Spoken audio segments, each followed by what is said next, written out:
Hi Nick, So, we're talking tomatoes. oh yeah. This is tomato week.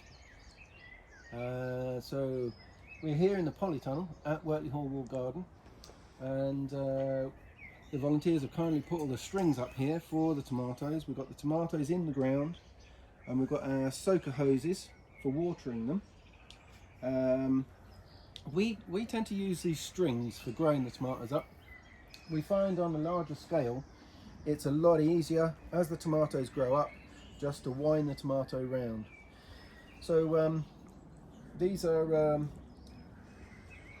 a determinate variety, so we'll be growing them as a cordon, as a single stem. So if you look down at this tomato here, you'll see that there's lots of different leaders. We've got our main stem and leader with the tomatoes on, well, there's a truss on here of flowers, not yet tomatoes but flowers, and you can see that this main stem here, so this is our main leader, this is the leader that we want to keep, but all of these other leaders that come out of the cleft of where the main leaves join the main stem, like this bit here, and this one here, this one here, this one here, all of these want to come off.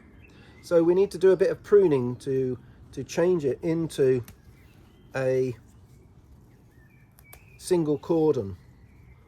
So we take these off because we don't want it bushing out. We have a short season of growing, and to get as much light as we can to ripen the tomatoes, we just want one single stem. So I only do this pruning on the tomatoes when I've got the string up ready to go.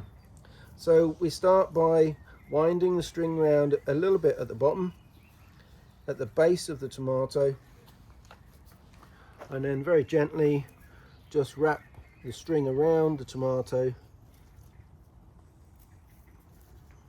like that, and that's it. That is, the tomato is ready, and as it grows up we just have to wind it on round here, and check out for any of these side shoots, just to take these off. We want the energy to go in the upward growth and not into the sideward growth. In their original place of origin, tomatoes were sprawled across the ground in all different directions, but they don't we have slugs and snails and cold or damper weather here, so it's better for us to grow them upright, away from the soil, and we find that there's better light all the way around, better ventilation around the tomato, less problems with mildews and molds and slug damage, and the tomatoes should ripen better. So there's a few tips on growing tomatoes successfully. Thank you very much.